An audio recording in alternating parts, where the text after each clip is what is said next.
Imagine returning home, walking down the road, worrying whether it is safe or not, or if you'll ever be seen again. That has been the sad reality for more than 1,500 women who have never made it home.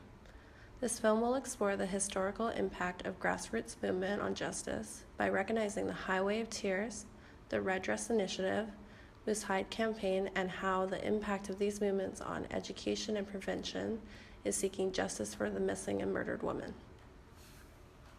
The Highway of Tears is a road stretching 724 kilometers in British Columbia. Originally, it was referred to as Highway 16, where 9 women were murdered or went missing.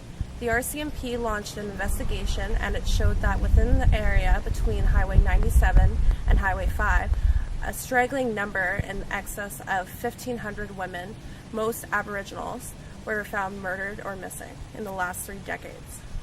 For instance, in 2014 alone, 225 women went missing, and more than one half of them were murdered. The issue was ignored for decades, and it was only through a grassroots protest that the national inquiry was launched in September 2017. The Highway of Tears is the spark that has started the grassroots initiatives of the Red Dress and Moose Hide campaigns.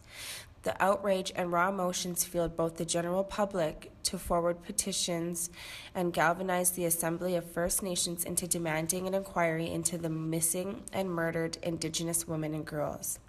The 3 goals that this campaign encompasses are finding the truth, honoring the truth, and giving life to the truth as a path of healing. The Moose Hide campaign was started in 2011, stemming from a discussion between an Aboriginal man named Paul Lacerte and his daughter Raven. While they were hunting near the infamous Highway of Tears, they brought down a moose that would help feed the family for the winter and provide moose hide for cultural purposes.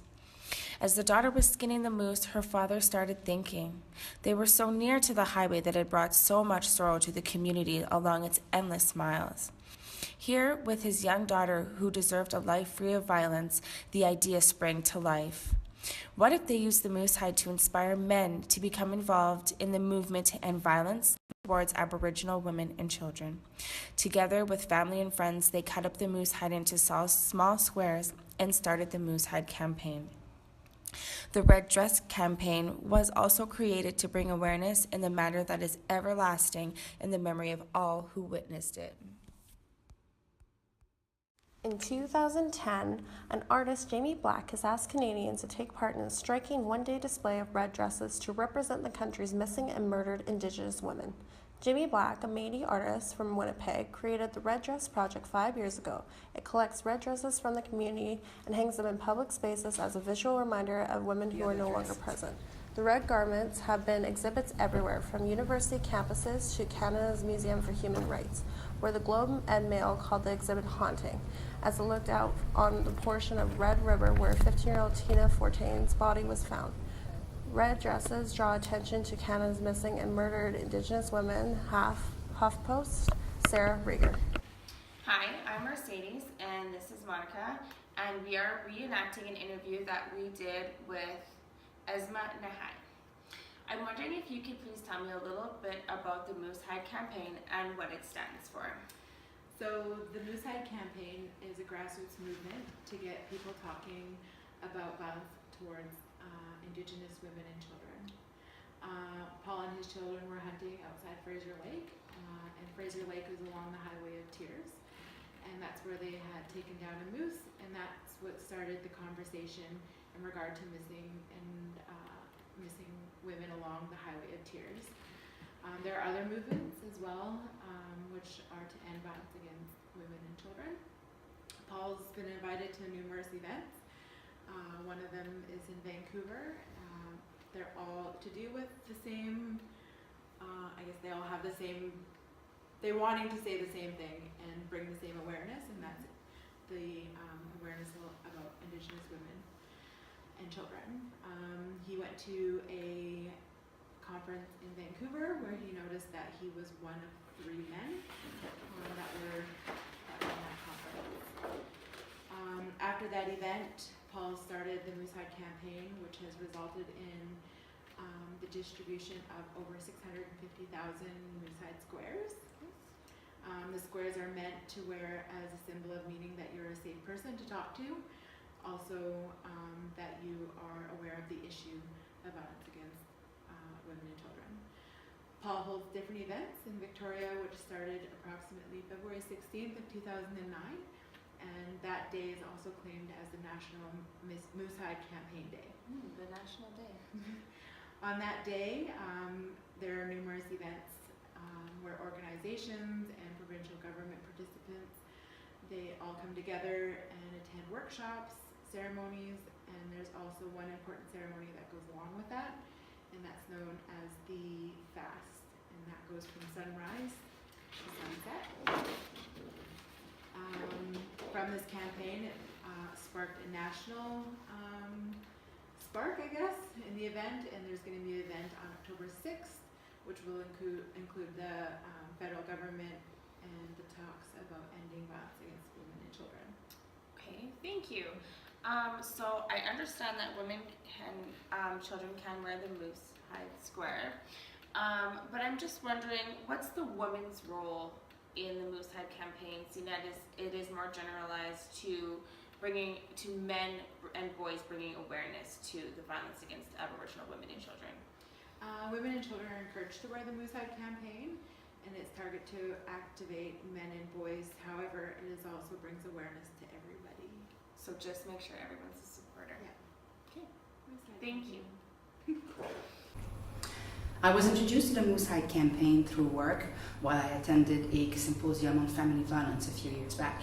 And one of the things that I took was the bit of hide and put it on my ballistic vest, and I was very, very happy to wear it while on patrols.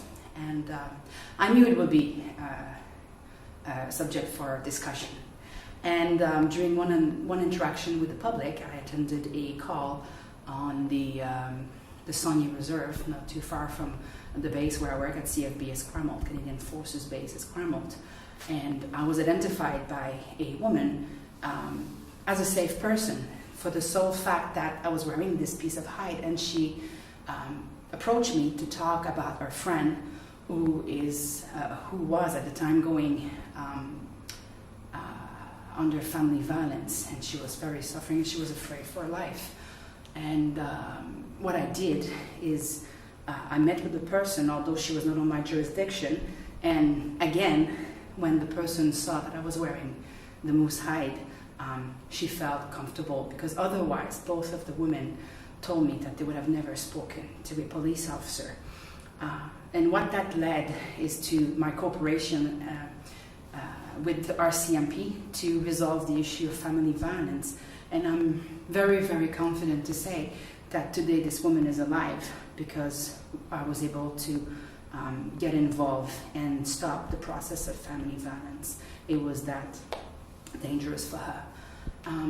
The Moosehide campaign, after I went through this incident, I was very keen to bring it to the family crisis team that we have at CFB Esquimalt, because it is a preventative tool and it's a topic for conversation. So we are using it at CFB Esquimalt as a tool that we bring and talk about prevention with the members on base.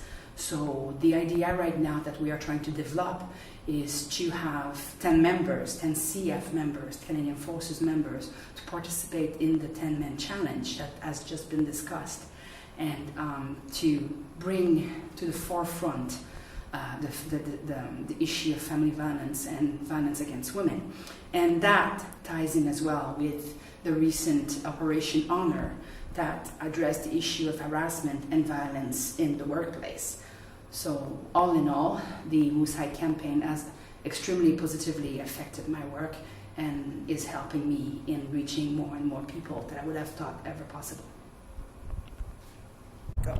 In conclusion, grassroots initiatives such as Moosehide campaign and Red Dress brought pressure to the political realm and forced our politicians to address citizens' concerns. After over a decade of protest and lobbying, the commissioners officially began the 2-year inquiry on September 1st, 2017. Recommendations will be submitted on November 1st, 2017.